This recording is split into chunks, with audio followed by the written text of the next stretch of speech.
Assalamualaikum warahmatullahi wabarakatuh. Bismillahirrahmanirrahim. Alhamdulillahirabbil alamin. Wa bihi nasta'in ala umuri dunya waddin. Wassalatu wassalam ala sayyidina Muhammadin wa ala alihi wa sahbihi ajma'in. Rabbi shrah li sadri wa yassir li amri wa hlul 'uqdatam min lisani yafqahu qawli. Kita teruskan pengajian tentang 5 kunci sukses di dunia dan di akhirat. Kita sudah membahas tentang al-muraqabah. Sebelum saya teruskan dengan yang kedua, al-muhasabah, saya tadi kasih contoh-contoh tentang muraqabah zaman-zaman dulu. Ya, saya ingin sharing satu lagi, yaitu hasil muraqabah zaman sekarang. Ini pengalaman yang saya alami langsung dengan seorang orang Amerika masuk Islam. Sudah 10 tahun masuk Islam dia, sudah punya anak 3, tinggal di Washington DC. Kemudian waktu 2007 terjadi krisis itu ekonomi, dia kena layoff. Kemudian sudah 6 bulan belum dapat kerja lagi. Savingnya sudah hampir mau habis. Kemudian ada kerjaan tapi tidak halal, ya. Jadi misalnya kerja di disco, jadi security, atau ada kerjaan tapi dia nggak bisa salat Jumat, dia nggak mau tetap. Dia telepon saya, bagaimana? Bilang insyaallah sabar. Akhirnya dia dapat tawaran kerja di Pentagon, yang daftar karena waktu itu memang banyak orang kena layoff, yang daftar sampai ratusan. Kemudian ketika di interview itu bosnya hanya nanya 2 pertanyaan saja. Yang pertama bilang, do you have girlfriend? Kau punya pacar? Saya bilang tidak, saya Muslim, saya punya istri. Yang kedua ditanya, apa kamu minum? Masih minum arak? Kalau enggak, kenapa? Karena saya Muslim. Karena di Amerika ini orang aneh kalau nggak minum. Sudah, itu 2 pertanyaan. Selesai, orang pada nunggu semua. Di antara ratusan yang daftar, saya termasuk dipanggil dengan salah seorang Amerika. Sampai nangis saya. Ketika saya tanya kepada yang interview itu, kenapa saya? Girl, ini adalah kerjaan yang sangat penting. Ya, kalau orang punya pacar itu nggak mungkin bisa serius. Nanti SMS, nanti dia telepon. Yang kedua, kalau minum apa lagi? Nanti rahasia-rahasia Pentagon bisa terbongkar. Ya, jadi itu hasil daripada muraqabah. Allah buktikan dalam hidup ini juga. Ya, bayangkan kalau semua pemimpin di dunia ini, di Indonesia termasuk, punya muraqabah, nggak ada korupsi. Ya. Yang kedua adalah al-muhasabah. Muhasabah artinya mengevaluasi, mengintrospeksi diri. Ya. Mereview. Ya, dalam Quran Allah mengatakan, ya ayyuhalladzina amanu taqullaha wal tanzur nafsum ma qaddamat lighad wattaqullaha innallaha khabirum bima ta'malun.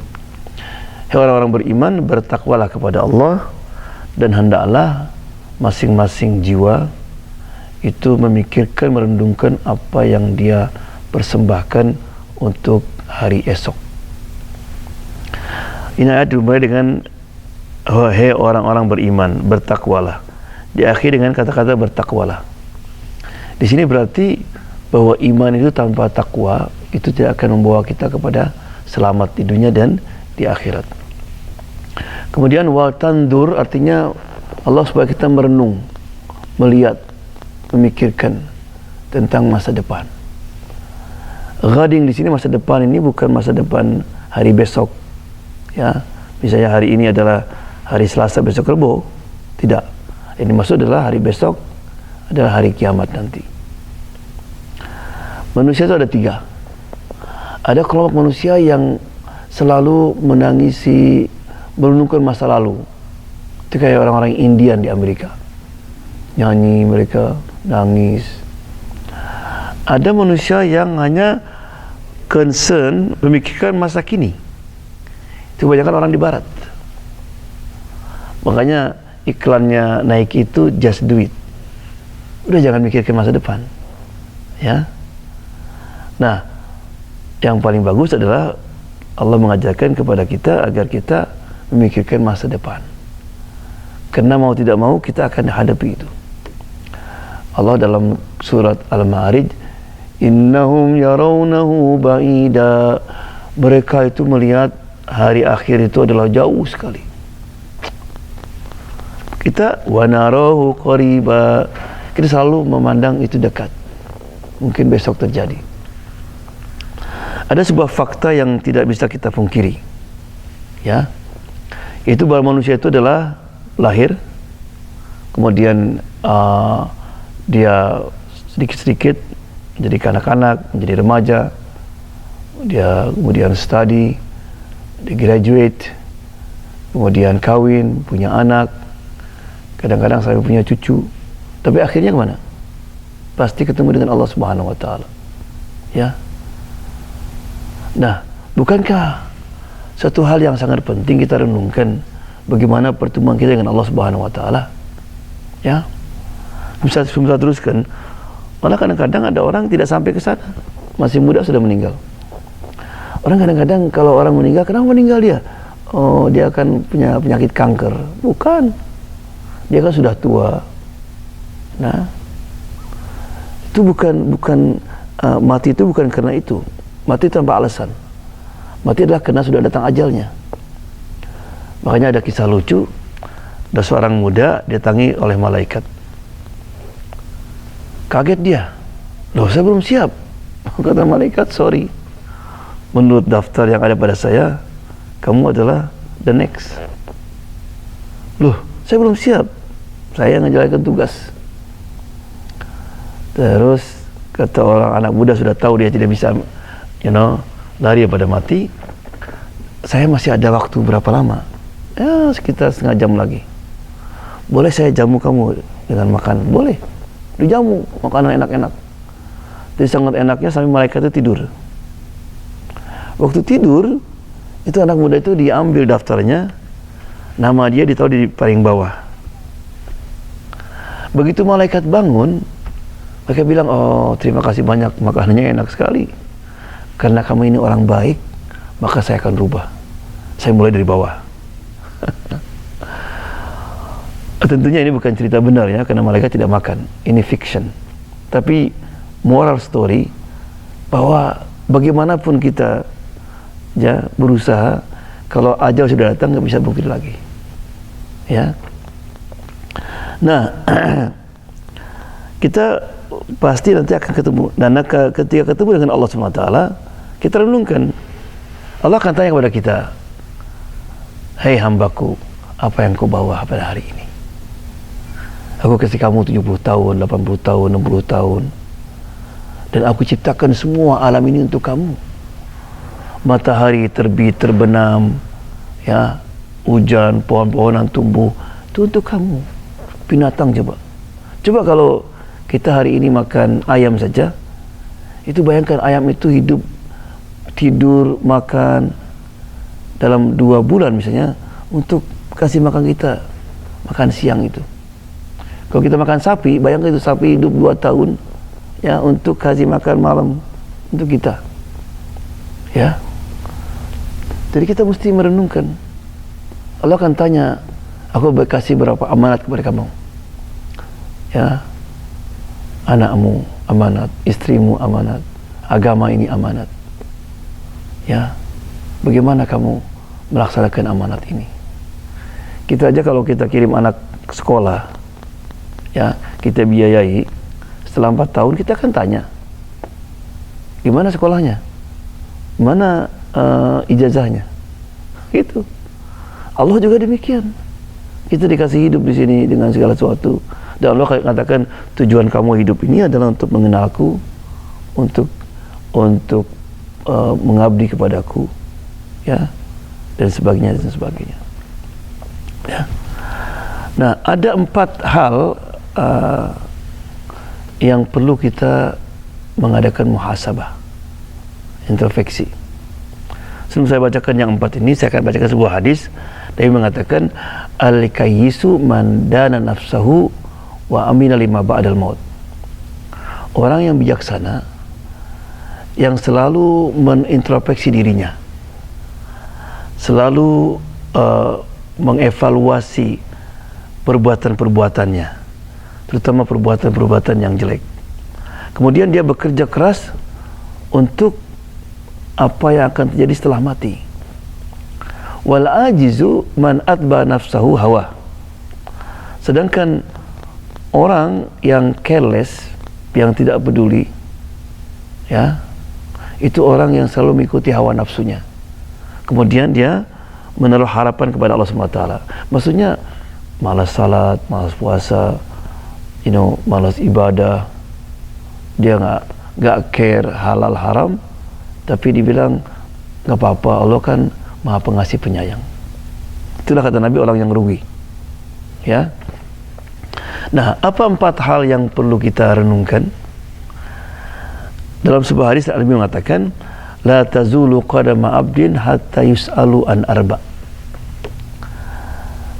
Kaki ini tidak akan melangkah apa ke surga ke neraka sebelum ditanya 4 hal. Jadi 4 hal ini hal yang paling pokok. Bagus juga kita letakkan juga di kamar itu. 4 pokok yang perlu kita mesti renungkan. Apa itu yang 4? An umrihi fi ma'afnah. Tentang umurnya, tentang kehidupannya, bagaimana dia menghabiskannya. Yang kedua, wa an jasadihi fi ma'ablah. Tentang anggota badannya, bagaimana dia menggunakan anggota badan itu. Wa an malihi, tentang hartanya, dari mana didapatkan dan di mana dikeluarkan, dan untuk apa dikeluarkan. Wa an almihi wa an ilmihi madza amila bih, tentang ilmunya, ya, apakah dia mengamalkan apa yang telah dia dapatkan, ya. Yang pertama adalah tentang umur. Bahasa Arab, umur itu bahasa Arab dari kata-kata takmir, memakmurkan, kan. Jadi umur itu berarti dianggap umur kalau bisa mengumurkan kita di dunia dan di akhirat. Makanya ada seorang zaman dulu, orang umurnya 70 tahun. Tanya sama khalifah, kam umruk, berapa umurmu? 10 tahun. Jangan main lah, udah tua kok umur 10 tahun. Kalau khalifah, saya baru sadar 10 tahun yang lalu. Jadi saya anggap itu umur 10 tahun yang lalu. Yang 60 tahun yang lalu nggak ada artinya. Ya. Makanya ada hadis mengatakan, khairukum man tala umruhu wa hasuna amaluh. The best among you, yang paling baik di antara kamu yang panjang umurnya dan banyak amalnya. Yang paling jelek di antara kamu yang panjang umurnya tapi banyak amal-amalnya yang jelek.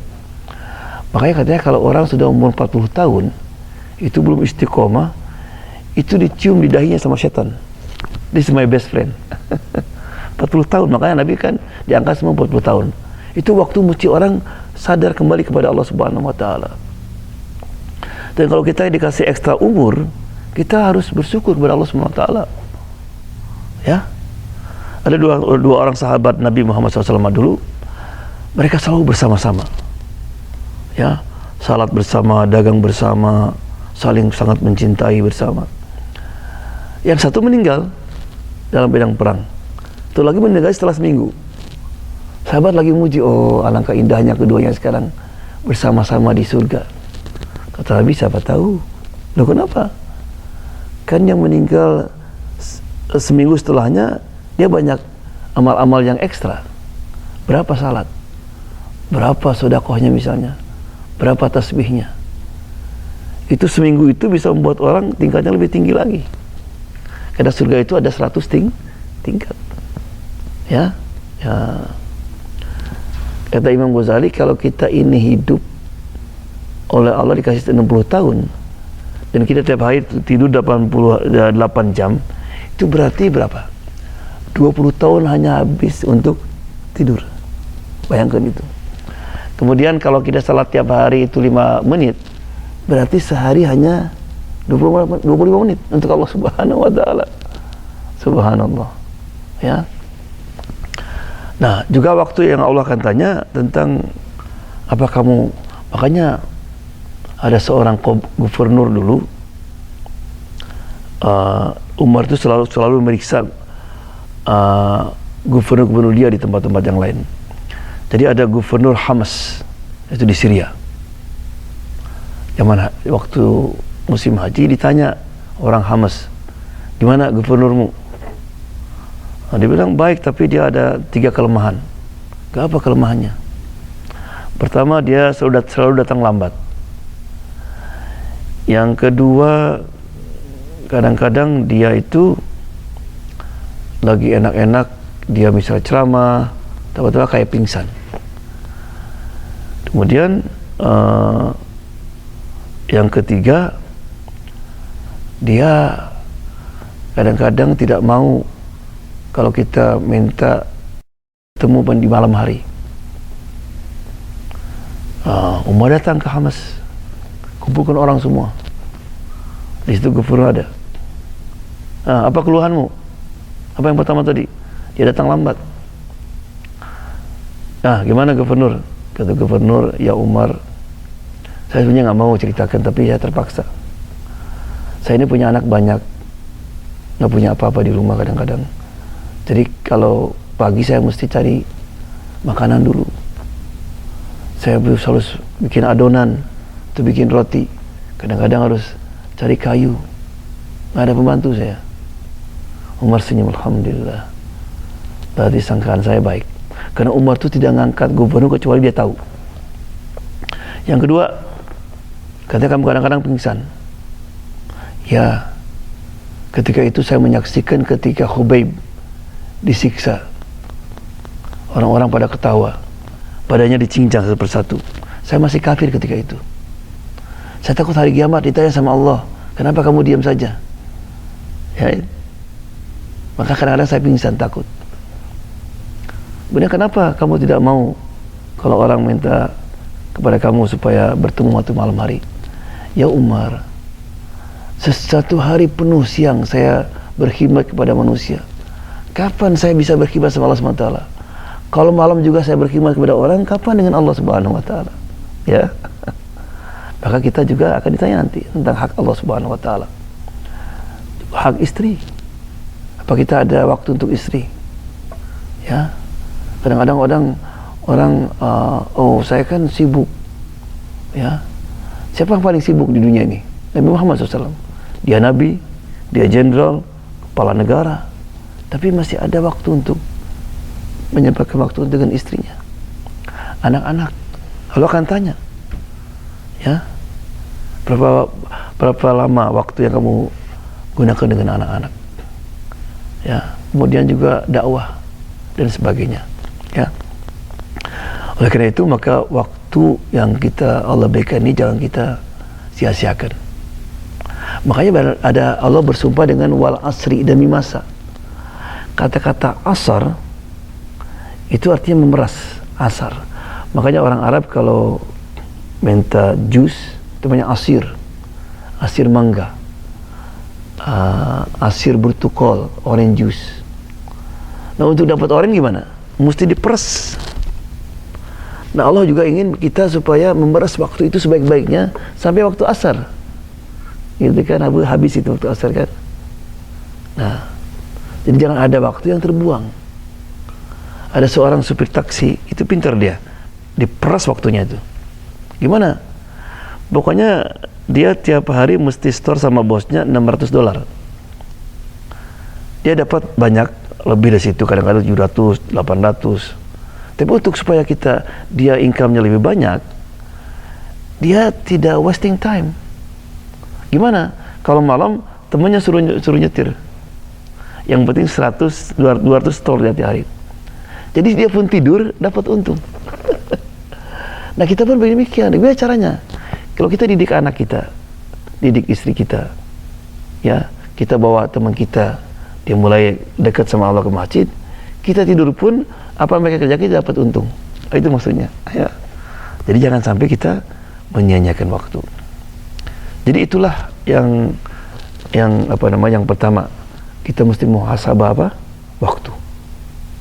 Waktu adalah suatu anugerah daripada Allah SWT. Yang kedua, harta. Kita harus selalu mengadakan muhasabah harta kita. Kata hadis tadi kan, dari mana kita dapatkan dan kemana kita keluarkan. Ada 4 harta itu katanya. Harta yang bersumber daripada haram digunakan untuk haram. Intinya akan bawa ke neraka nanti. Yang kedua, hartanya daripada halal tapi digunakan untuk haram. Income-nya halal tapi kadang-kadang digunakan untuk main judi, minum dan sebagainya. Ada lagi hartanya dari yang haram digunakan untuk halal. Dapat lotre. Dapat korupsi, naik haji. Terus sumbang bagian masjid. Enggak diterima. Innallaha thayyibun la yaqbalu illa thayyiba. Allah itu adalah suci, bersih. Dia hanya terima yang bersih dan suci. Makanya uang halal meskipun $1 itu ada berkahnya. Makanya ada cerita dulu Imam Syafi'i itu dipuji-puji sama Imam Ahmad di depan anaknya. Ya. Tapi waktu Imam Syafi'i datang ke Imam Ahmad, anaknya protes. Ya Bapak, itu kok imamnya yang Bapak puji-puji kan makanya banyak katanya. Kemudian malam Bapak saya lihat tahajud dia tidur katanya. Oke, tanya besok katanya. Besok habis sarapan ditanya. Imam, anak saya mau nanya nih, kenapa? Dia lihat kamu makannya banyak sekali katanya. Gal betul. Saya kalau makan sedikit kecuali di rumah kamu. Kenapa? Karena pasti halal. Subhanallah. Pasti, kata Nabi kan makan halal itu berkah. Yang kedua, tadi malam saya tidur itu memang mata saya tidur tapi hati saya enggak. Saya dapatkan beberapa fatwa tadi malam. Kata Imam Ahmad, tuh lihat, saya ini tadi malam tahajud untuk saya katanya, tapi dia dapat fatwa untuk umat keuntungannya. Ya. Yang kedua, yang keempat, sumbernya harta itu halal digunakan untuk halal. Ini pun belum garanti. Subhanallah. Kenapa? Karena Allah akan tanya nanti, apakah harta itu membuat dia terlengah, membuat dia itu terlena melakukan tugas kepada Allah Subhanahu wa taala. Karena banyak Allah mengatakan alhaakumut takatsur. Karena dia berlomba-lomba untuk kaya sehingga melupakan tugas dia kepada Allah Subhanahu wa taala. Sampai dia salatnya seperti tarawih tiap hari, ya, disatukan, nggak ada waktu untuk didik anak dan sebagainya. Ya. Oleh karena itu maka kita hati-hati. Ada yang mengatakan bahwa Imam Abu Hanifah pernah tidak makan daging kambing selama 4 tahun. Ketika ditanya kenapa? Karena ada orang datang sama dia, katanya ambil kambing saya ada yang mencuri. Takut pencuri itu menjual kambing di pasar. Subhanallah. Ya, begitu apiknya zaman dulu itu. Itu harta yang ketiga adalah anggota badan. Anggota badan ini mata, telinga, tangan adalah suatu anugerah daripada Allah Subhanahu wa taala. Kita belum tahu nikmat anggota badan ini kecuali kalau ada anggota badan yang kita tidak berfungsi. Ada seorang imam lagi di masjid, ada orang melambai-lambaikan begini tapi tak pakai kakinya. Dia kurang ajar, katanya nggak sopan. Akhirnya dibuka pintu, ternyata ada orang nggak punya tangan. Gimana dia? Maksudnya buka pintu. Dibuka pintu, imam saya mau salat, tapi saya mau kamar mandi dulu. Kamar mandi. Kemudian coba kita nggak punya tangan kan? Gimana kita bisa buka celana? Disuruh imam. Imam sambil ngelihat begini, terus dia masuk kamar mandi, nangis imam. Ya Allah, baru tahu dia. Gimana dia istinja sekarang? Ya, subhanallah. Ada orang lagi dulu, dia miskin sekali, sampai sepatu pun nggak punya. Setan datang, lihat kamu tuh orang rajin salat, puasa, tapi miskin terus, berarti Allah nggak senang kepada kamu. Lagi ngelamun gini, lagi ngomong gitu, dengar adzan, terbeguah dia jalan ke masjid, wudu dia. Ketika dia mau salat tahiyatul masjid, di depannya ada orang lagi sujud, nggak punya kaki. Ya Allah, terima kasih. Saya nggak perlu sepatu. Saya lebih baik daripada orang ini. Ya. Nah, anggota badan ini adalah amanat daripada Allah Subhanahu wa taala. Dan anggota badan ini adalah taat sama kita. Allah Subhanahu wa taala telah meletakkan anggota badan ini untuk taat kepada kita. Kita misalnya lagi nonton nih. Padahal mata kita, saya nggak mau nonton ini. Nggak pernah. Sami'na wa ata'na. Nah, hari kiamat nanti, kalau kita tidak gunakan dengan sebaik-baiknya, malah dia akan menjadi musuh kita. Al-yawma nakhtimu ala afwahihim wa tukallimuna aydihim wa tashhadu arjuluhum bima kanu yaksibun. Hari ini kata Allah, mulut akan ditutup, seal. Wa tukallimuna aydihim, tangan akan ngomong. Misalnya, kamu mencuri ya? Enggak. Tangan ngomong. Kamu ke disko ya? Enggak. Kaki ngomong. Ya. Nah, makanya oleh karena itu, ya, anggota badan ini harus kita gunakan dengan sebaik-baiknya, karena nanti akan ditanya oleh Allah Subhanahu wa taala. Yang terakhir adalah Allah akan tanya tentang ilmu. Yang pertama, yang menjadi penyakit umat Islam adalah malas mencari ilmu. Ya.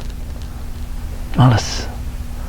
Emang setan itu berusaha keras agar supaya ilmu kita nggak bertambah. Allah selalu memuji orang-orang berilmu kan? Innama yakhshallaha min ibadihil ulama. Hanya ulama yang takut kepada Allah Subhanahu wa taala. Ya rafa'allahu alladziina amanu. Allah mengangkat orang-orang yang berilmu. Kenapa? Karena kalau nggak berilmu, setan itu mudah sekali untuk menipu. Mudah untuk menggelincirkan orang kalau tidak berilmu. Ya. Imam Ghazali dulu pernah bercerita, jadi ada orang terkenal ahli ibadah di sebuah gunung. Karena terkenalnya banyak orang ziarah. Akhirnya ada seorang alim ingin ya dapat berkah juga lah dari dia. Mungkin bisa belajar dari dia. Pergi dia ke sana.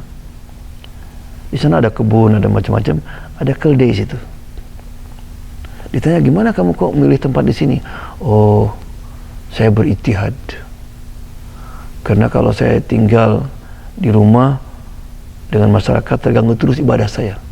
Di sini saya bisa fokus. Puasa Senin Kemis, tahajudnya nggak pernah ketinggalan. Loh, itu keldai untuk apa kan ya? Ya kalau saya ada nafsu, saya berhubungan dengan keldai itu. Jadi karena nggak punya ilmu, disangkanya berzina itu haram dengan manusia, dengan binatang boleh. Berarti kan habis semua. Ya, itulah setan inginnya.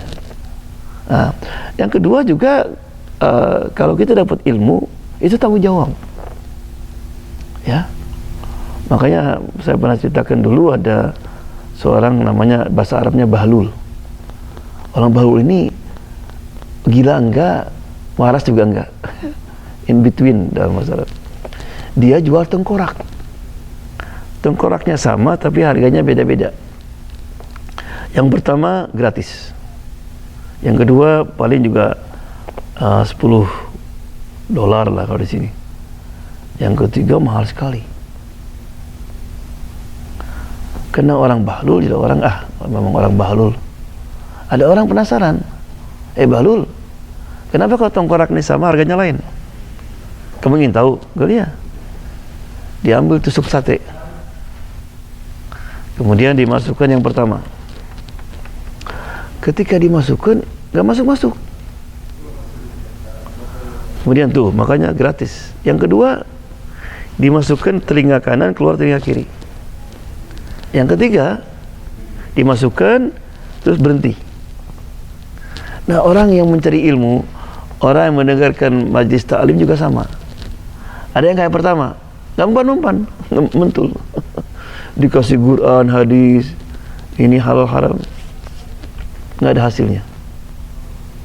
Makanya gratis, nggak ada gunanya manusia. Yang kedua masih ada baik, masih rajin pengajian. Tapi gitulah, nggak ada perubahan. Ya, maka jadi yang ketiga tadi. Jadi begitu kita mendengarkan, kita renungkan, kita berusaha semaksimalkan untuk melaksanakannya. Ya, jadi itulah al-muhasabah. Kita harus selalu mengadakan evaluasi ibadah kita, muamalah kita, terutama 4 hal tadi. Apa itu? Yang pertama adalah tentang umur kita, harta kita, kemudian anggota badan kita, dan juga ilmu yang kita dapatkan. Ya, jadi mudah-mudahan dengan kita selalu mengadakan muhasabah, nanti ketika kita meninggal kita sudah siap. Ada hadis mengatakan hasibu qablaan tuhasabu, hisablah kamu dihisab nanti. Ya, jazakallahu khair, wabillahi taufiq wal hidayah, wassalamualaikum warahmatullahi wabarakatuh.